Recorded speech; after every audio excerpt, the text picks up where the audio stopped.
we know that without a doubt, we will have that $1.3 million in our retirement account by the time we're in our 60s. Investing for retirement takes time, patience, and consistency. Eventually, you'll reach a point where you don't need to contribute any more money to hit your retirement goals.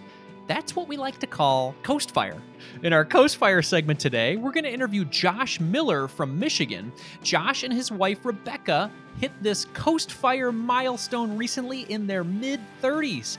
Today, we're going to learn how they accomplished this family financial goal and how this affects their journey going forward. Welcome to the show, Josh. Thanks for having me, Andy. I'm excited to be here. Absolutely. Thank you for being here, and thank you for being transparent and helping others hit this big goal. Let's talk about when you started investing. How did you start investing? What got you motivated, and how did that all start? Well, I started investing right after college, got my first kind of career professional job, in accounting, and they offered me a retirement account, which was confusing at the time because I knew about 401ks, but I was working for the government, which was a 403b. So right off the bat, already confused, but they did give me a retirement account and I started contributing right away, I think 10%.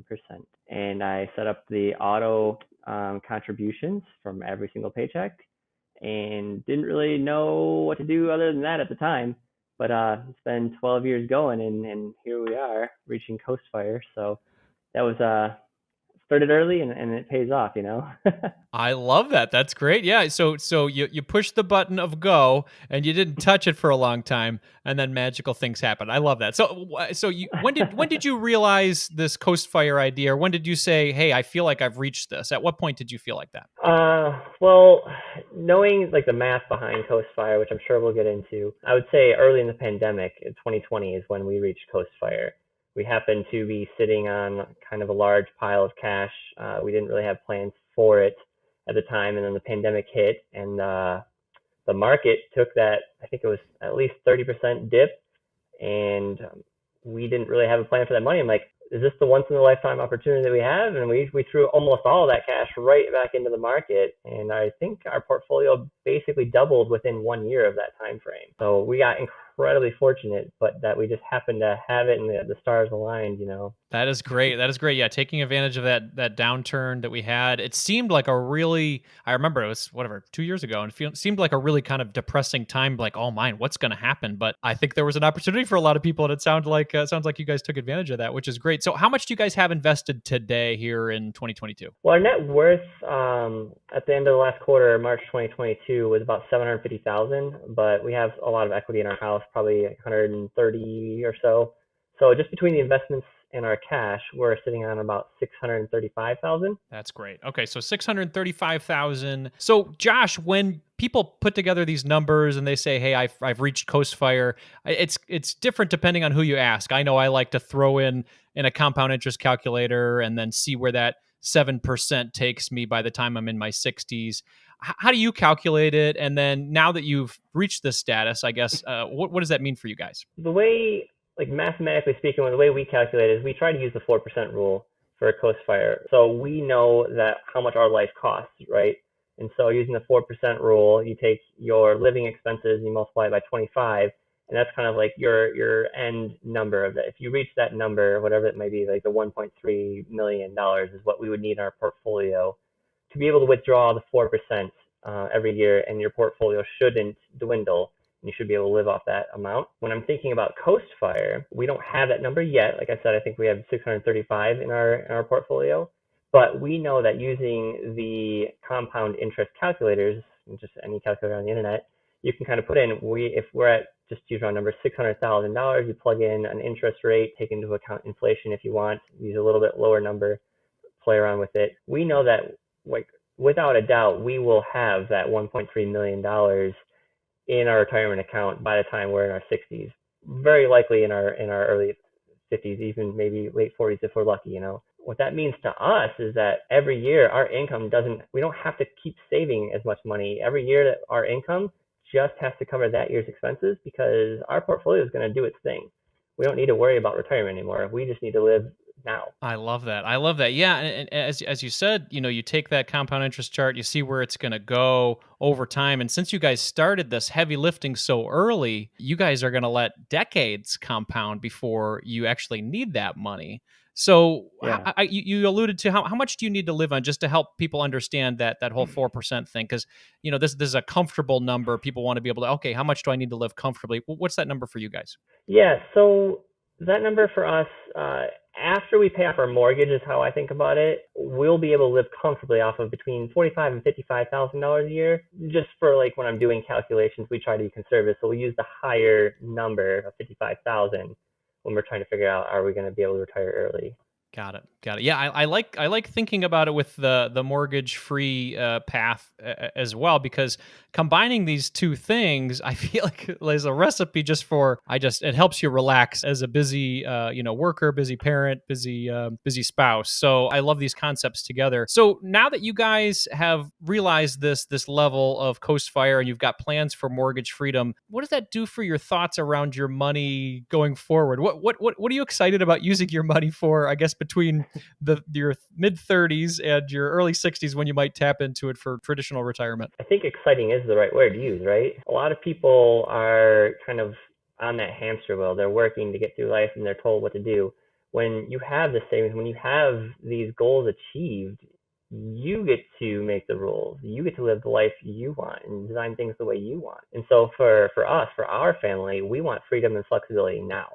That's what's important to us. And so our decision making process is a little bit different. It's not what do we need, it's does this make me happy? If I'm still working in a career with salaried position, so is my wife, but I can now ask the question, is does this really make me happy? Would a different career make me more happy, even if it pays less, because we have that flexibility now? So our just decision making and the conversations we have are very different than they were even 3, 5 years ago. That's great. I love that. Yeah, I think the fact that it opens up options for you is exciting for sure. Even if you don't, even if it's not like, hey, I want to do this tomorrow, just having the ability to make those decisions in the near future sounds like it's a really freeing thing for you and your wife Rebecca. Talk to us about when this money grows to that 1.3 million more, and as you're needing, are you guys thinking of traditionally retiring in your 59 and a half year or 65, or based on this change of your life, does traditional retirement is that even required, I guess? I would say heck no, it's not Yeah. even required, right? We talk about this fairly regularly. I'm a little bit more nutty about it. I used to do like weekly PowerPoint presentation of our finances. She's gonna be embarrassed when she hears that. But as we evaluate our lives and our careers, the traditional 9 to 5 isn't really like the long term strategy for us. We are now starting to think about, well, what would meaningful work look like? How do we make more of an impact on our community? How are we there for our children as much as possible? And so going back to those freedoms and that flexibility of our time, we want that now if possible, or at least more of it. Being at Coast Fire gives us that freedom to pursue those. I love that. I love that. Well, there's somebody listening, Josh, to our conversation, and they hear about 401ks.